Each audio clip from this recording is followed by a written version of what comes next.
शांति। आज 20 मार्च 2024 की बाबा की साकार महावाक्य है। प्यारे बाबा बोले, मीठे बच्चे, तुम्हें गुप्त खुशी होनी चाहिए कि हम परमात्मा बाप की यूनिवर्सिटी के स्टूडेंट्स हैं। भविष्य नई दुनिया का वर्षा पाने के लिए पढ़ रहे हैं। प्रश्न, किस स्मृति में सदा रहो तो देवी गुण धारण होते रहेंगे? उत्तर, हम आत्मा शिव बाबा की संतान है। बाबा हमें कांटों से फूल बनाने आए हैं। यही स्मृति सदा रहे तो देवी गुण धारण होते रहेंगे। पढ़ाई और योग पर पूरा ध्यान रहे। विकारों से नफरत हो तो देवी गुण आते जाएंगे। जिस समय कोई विकार वार करे तो समझना चाहिए, मैं कांटा हूँ, मुझे तो फूल बनना है। ओम शांति। बच्चों की बुद्धि में है कि हम रूहानी यूनिवर्सिटी में बैठे हैं। यह नशा होना चाहिए। ऑर्डिनरी रीति स्कूल में जैसे बैठते हैं, ऐसे यहाँ बुद्धू होकर नहीं बैठना है। बहुत बच्चे जैसे बुद्धू होकर बैठते हैं। याद रहना चाहिए, यह ऊंचते ऊंच परमपिता परमात्मा की यूनिवर्सिटी है। उनके हम स्टूडेंट्स हैं। तो तुम्हारे में कितनी फलक होनी चाहिए। यह है गुप्त खुशी, गुप्त ज्ञान। हर एक बात गुप्त है। कोइयों को यहाँ बैठे भी बाहर के गंदे ख्यालत आते रहते हैं। यहाँ तुम पढ़ते हो भविष्य नई दुनिया का वर्षा पाने के लिए, तो तुमको कितनी खुशी होनी चाहिए। देवी गुण भी होने चाहिए। भले यहाँ सब ब्राह्मण ही आते हैं। वहाँ की कीचड़ पट्टी से तो तुम निकल कर यहाँ आते हो, तो तुम बच्चों को कितना खुशी में रहना चाहिए। सारी दुनिया इस समय गंध में पड़ी है। कहाँ कलियुगी गंध, कहाँ सतयुगी फुलबाड़ी। कलयुग में एक दो को कांटे लगाते रहते हैं। तुमको तो अब फूल बनना है, तो कितनी खुशी होनी चाहिए। हम अब फूल बनते हैं। यह बगीचा है। बाप को बागवान कहा जाता है। बागबान आकर कांटों को फूल बनाते हैं। यह तो बच्चों को समझ होनी चाहिए कि हम किस प्रकार का फूल बन रहे हैं। यहाँ बगीचा भी है। मुरली सुनकर फिर बगीचे में जाकर फूलों से अपनी भेंट करो। हम कौन सा फूल है? हम कांटे तो नहीं हैं। जिस समय क्रोध आता है तो समझना चाहिए, मैं कांटा हूँ, मेरे में भूत है। इतनी नफरत आनी चाहिए। क्रोध तो सबके बीच में आ जाता है। काम तो सबके बीच में हो ना सके, वो तो छिपा कर करते हैं। क्रोध तो बाहर में निकल पड़ता है। क्रोध करते हैं तो उसका असर भी थोड़ा दिन चलता है। क्रोध का भी नशा है, लोभ का भी नशा है। अपने से आप ही नफरत आनी चाहिए। तुम समझते हो हमको बाबा फूल बनाते हैं। काम और क्रोध बहुत गंदा है। मनुष्यों की भारी शोभा ही गवा देते हैं। यहाँ शोभा दिखाएंगे तब वहाँ भी शोभा पाएंगे। बाबा रोज़ बच्चों को समझाते रहते हैं कि देवी गुण धारण करो, स्वर्ग में चलना है ना। यह लक्ष्मी नारायण कितने गुणवान है। महिमा भी इनके आगे जाकर गाते हैं। हम नीच, पापी, कामी हैं। आप सर्वगुण संपन्न हो। तुम समझाते भी हो। स्वर्ग है फूलों का बगीचा और नरक है कांटों का जंगल। शिव बाबा स्वर्ग स्थापन करते, रावण नरक बनाते हैं। विचार करना चाहिए, हम आत्मा बाप की संतान है। हमारे में गंध कहाँ से आया? अगर गंध होगा तो बाप का नाम बदनाम करेंगे। क्रोध करेंगे तो गोया बाप की निंदा कराएंगे। क्रोध का भूत आया तो बाप को भूले। बाप की याद हो तो कोई भी भूत आए ही नहीं। अगर किसी की दिल को दुख पहुंचाते हैं तो वह भी असर पड़ जाता है। एक बार क्रोध किया तो 6 मास तक सबकी बुद्धि में रहता है कि हाँ, यह क्रोधी है, फिर दिल से उतर जाता है। बाप दादा की दिल से भी उतर जाता है। यह दादा भी विश्व का मालिक बनते हैं। इसमें भी जरूर खूबियाँ होगी, परंतु कोई की तकदीर में नहीं है तो तदबीर करते नहीं। कितनी सहज तदबीर है। सिर्फ बाप को याद करो तो आत्मा स्वच्छ बन जाएगी और कोई उपाय नहीं है। इस समय राज ऋषि तो कोई है नहीं। राजयोग सिखलाने वाला एक ही बाप है। मनुष्य मनुष्य को सुधार ना सके, बाप आकर सबको सुधारते हैं। जो बिल्कुल अच्छी तरह सुधर जाते हैं वो सतयुग में वहाँ सतयुग में पहले पहले आते हैं। तो कोई भी गंदी आदत है तो छोड़नी चाहिए। पढ़ाई पर, योग पर पूरा ध्यान देना चाहिए। यह भी जानते हैं सब तो एक जैसे ऊंच नहीं बनेंगे, परंतु बाप तो पुरुषार्थ कराएंगे। जितना हो सके पुरुषार्थ कर ऊंच पद पाओ, नहीं तो कल्पांतर नहीं पा सकेंगे। बाबा बार बार समझाते रहते हैं कि बाप को याद करो तो किचरा निकल जाए। वह सन्यासी तो हठ योग सिखलाते हैं। ऐसे मत समझना कि हठ योग से तंदुरुस्ती अच्छी होती है। वह कभी बीमार नहीं पड़ते, नहीं, वह भी बीमार पड़ते हैं। भारत में जब लक्ष्मी नारायण का राज्य था तो सबकी आयु बड़ी थी, हेल्दी वेल्दी थे। अब तो सब बिल्कुल छोटी आयु वाले हैं। भारत को ऐसा किसने बनाया ये कोई जानते नहीं। बिल्कुल घोर अंधियारे में है। तुम कितना भी समझाओ परंतु उन्हों को समझाना बड़ा मुश्किल है। फिर भी गरीब साधारण ही समझने की कोशिश करते हैं। यहाँ कोई लाखपति है क्या? आज का लाख भी बड़ी बात नहीं है। आज लाखपति तो बहुत हैं, उन्हें भी बाबा साधारण कहते हैं। आज तो करोड़पति की बात है। शादियों पर भी कितना खर्चा करते हैं। तुम बच्चों को बड़ा युक्ति से समझाना है जो किसको तीर लग जाए। बड़े बड़े आदमी कोई MP आदि आते हैं तो बहुत खुश होते हैं, परंतु एक में भी ताकत नहीं जो आवाज़ कर सके। तुम समझाते हो परंतु यथार्थ पूरा समझकर नहीं जाते हैं। ऊंचते ऊंच भगवान, ऊंचते ऊंच यह वर्षा। लक्ष्मी नारायण को किसने यह स्वर्ग का वर्षा दिया? यह कहाँ के रहवासी है? यह बहुतों को पता नहीं पड़ता है। म्यूज़ियम में आते बहुत हैं समझने के लिए।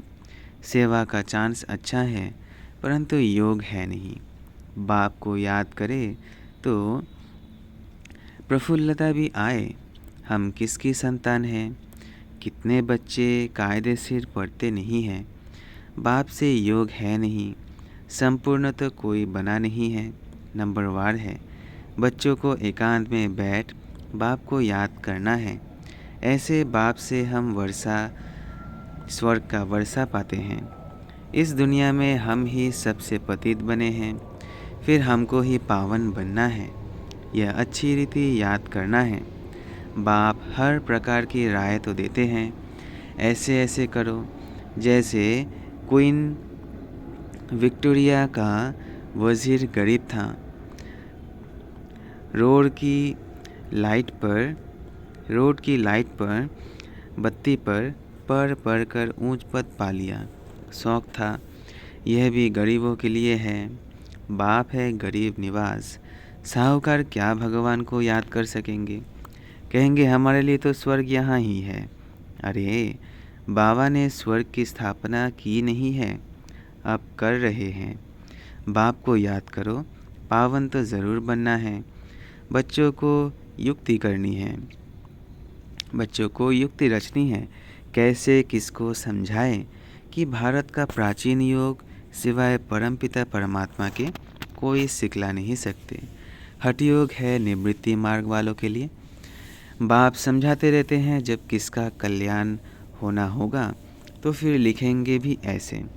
अभी देरी है तो किसकी बुद्धि में आता नहीं है। तुम्हारी है यह ईश्वरीय मिशन। तुम्हें मनुष्यों को देवता बनाने की सेवा करनी है। दुनिया में तो अनेक प्रकार की मतें निकलती रहती हैं, तो उनका कितना शो होता है। अंधश्रद्धा कितनी है। रात दिन का फर्क है। तुम ब्राह्मणों में भी रात दिन का फर्क है। कोई तो कुछ भी जानते नहीं है, बहुत सहज। अपने को आत्मा समझो। बाप को याद करो तो पाप कट जाएंगे। देवी गुण धारण करो तो ऐसे बन जाएंगे। ढिंढोरा पिटवाते रहो। देह अभिमान ना हो तो ढोलक गले में डाल सबको बताते रहो कि बाप आया है। कहते हैं मुझे याद करो तो तुम पतित से पावन बन जाएंगे। यह घर घर में संदेश देना है। सभी पर कट जंक चढ़ी हुई है। तमोप्रधान दुनिया है। सबको बाप का पैगाम ज़रूर पहुंचाना है। पिछाड़ी में तुम्हारी वाह वाह निकलेगी। कहेंगे कमाल है उन्हों की, इतना जगाया परंतु हम जगे नहीं। जो जगे उन्होंने पाया, जो सोए उन्होंने खोया। बाप बादशाही देने आते हैं फिर भी खो लेते हैं। सर्विस की युक्तियाँ रचनी चाहिए। बाबा आया है, कहते हैं मामेकम याद करो तो विक्रम विनाश होंगे। पवित्र बन पवित्र दुनिया का मालिक बन जाएंगे। याद नहीं करेंगे तो पाप कटेंगे नहीं। कोई भी कट ना रहे तब ऊंच पद पा सकते हो, नहीं तो पद भी कम सजाए भी खाएंगे। सर्विस की अच्छी मार्जिन है। चित्र साथ में ले जाने से सर्विस कर सकेंगे। चित्र ऐसे अच्छी रीति बनाने चाहिए जो खराब ना हो। यह चित्र बहुत अच्छी चीज़ है। बाकी मॉडल्स तो खिलौने हैं। बड़े बड़े आदमियों के बड़े बड़े चित्र होते हैं, हजारों बरस भी चलते हैं। तुम्हारे यह 6 चित्र काफ़ी हैं। बोलो ये सृष्टि का चक्र कैसे फिरता है, हम आपको समझाएंगे। इस चक्र को याद करने से तुम चक्रवर्ती राजा बनेंगे। बैज भी बहुत अच्छा है, परंतु इनकी वैल्यू बच्चों के पास नहीं है। इस पर भी तुम समझाते रहो तो भी तुम्हारी कमाई बहुत होगी। यह बैज तो ऐसा है जो छाती से लटका रहे। यह बाबा इस ब्रह्मा द्वारा यह वर्षा देते हैं। ट्रेन में भी चक्र लगाते यह समझाते रहो। छोटे बच्चे भी कर सकते हैं, तुमको यह मना नहीं कर सकते। यह बैज ऐसी चीज़ है, हीरे जवाहर फल फूल महल सब कुछ इनमें मर्ज है, परंतु बच्चों की बुद्धि में नहीं आता है। बाबा ने बहुत बड़ी समझाया है, चित्र साथ में ज़रूर हो। तुमको कोई उल्टा सुल्टा भी बोलेंगे। श्री कृष्ण को भी गाली मिलाना भगाते थे, यह करते थे, लेकिन उनको भी पटरानी बनाया ना। विश्व का मालिक बनकर फिर ऐसे काम थोड़ी करेंगे। यह ज्ञान में नशा बहुत होना चाहिए। हम कहते हैं जल्दी विनाश हो जाए, फिर कहते हैं अभी तो बाबा साथ हैं। बाबा को छोड़ देंगे तो फिर बाबा 5000 वर्ष के बाद मिलेगा। ऐसे बाबा को हम कैसे छोड़ें। बाबा से तो हम पढ़ते रहे। यह है ब्राह्मणों का ऊंचे से ऊंचा जन्म। ऐसा बाप जो हमको राजाई दे रहा है, फिर तो हम उनसे मिलेंगे नहीं। परंतु गंगा पर रहने वालों को इतना कदर नहीं रहता। बाहर वाले कितना महत्व रखते हैं। यहाँ भी बाहर वाले कुर्बान जाते हैं। अगर योग का बल नहीं है तो किसी पर भी समझाने का असर नहीं होता। कुछ भी समझते नहीं। आते बहुत हैं, लिखते हैं ऐसे ऐसे समझाया, कहते हैं बहुत अच्छा है। बाबा समझते हैं सुना ऐसे जैसे सुना ही नहीं। ज़रा भी समझा नहीं, बाप को ही नहीं जाना है। अगर कुछ समझे तो ऐसे बाप से कनेक्शन तो रखे, चिट्ठी लिखे, झट तुमसे पूछे कि हम ऐसे बाप को चिट्ठी कैसे लिखते हो, कि तुम ऐसे बाप को चिट्ठी कैसे लिखते हो बताओ। शिव बाबा केयर ऑफ ब्रह्मा एकदम लिखने लग पड़े। यह तो रथ है ना, परंतु ज़्यादा कीमत तो उनकी है जो इसमें प्रवेश करते हैं।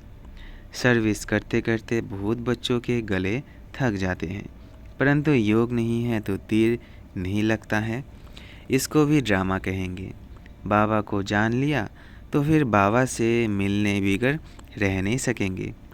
ट्रेन में भी योग युक्त हो आए। हम जाते हैं बाबा के पास। जैसे विलायत से आते हैं तो स्त्री, बाल बच्चे सब याद आते हैं। यह तो हम किसके पास जाते हैं, यह तो हम किसके पास जाते हैं। तो रास्ते में कितनी खुशी होनी चाहिए। सर्विस करते करते आना चाहिए। बाबा है सागर, देखते हैं बच्चे फॉलो कर रहे हैं। ज्ञान की लहरें उठती हैं तो देख कर खुश होते हैं। यह तो बहुत अच्छा सपूत बच्चा है। सवेरे याद की यात्रा में बहुत फ़ायदा है। ऐसे भी नहीं सिर्फ सुबह को याद करना है, उठते बैठते खाते पीते याद किया। सर्विस की तो तुम यात्रा पर हो। अच्छा, मीठे मीठे सिकिलधे बच्चों प्रति माता पिता बाप दादा का याद प्यार और गुड मॉर्निंग। रूहानी बाप की रूहानी बच्चों को नमस्ते। हम रूहानी बच्चों की रूहानी माता पिता बाप दादा को याद प्यार गुड मॉर्निंग और नमस्ते नमस्ते नमस्ते। शुक्रिया बाबा, शुक्रिया। धारणा के लिए मुख्य सार पहला है, किसी की दिल को दुखी नहीं करना है। अंदर कोई भी भूत है तो जांच करके उसे निकालना है। फूल बन सबको सुख देना है। दूसरा, हम ज्ञान सागर के बच्चे हैं तो अंदर ज्ञान की लहरें सदा उठती रहें। सर्विस की युक्तियाँ रचनी है, ट्रेन में भी सर्विस करनी है। साथ साथ पावन बनने के लिए याद की यात्रा पर भी रहना है। वरदान है, याद और सेवा के बैलेंस द्वारा बाप की मदद का अनुभव करने वाले ब्लेसिंग के पात्र आत्मा भव। याद और सेवा के बैलेंस द्वारा बाप की मदद का अनुभव करने वाले बैलेंस की पात्र आत्मा भव। ब्लेसिंग के पात्र आत्मा भव। जहाँ याद और सेवा का बैलेंस अर्थात समानता है, वहाँ बाप की विशेष मदद अनुभव होती है। यह मदद ही आशीर्वाद है, क्योंकि बाप दादा अन्य आत्माओं के मुआफिक आशीर्वाद नहीं देते। बाप तो है ही अशरीरी, तो बाप दादा की आशीर्वाद है सहज स्वतः मदद मिलना, जिससे जो असंभव बात है वो संभव हो जाए। यही मदद अर्थात आशीर्वाद है। ऐसी आशीर्वाद की पात्र आत्माएं हो जो एक कदम में पद्मों की कमाई जमा हो जाती है। स्लोगन, सकाश देने के लिए अविनाशी सुख शांति व सच्चे प्यार का स्टॉक जमा करो। सकाश देने के लिए अविनाशी सुख शांति व सच्चा प्यार का स्टॉक जमा करो। अच्छा, ओम शांति, ओम शांति, ओम शांति। शुक्रिया बाबा, शुक्रिया।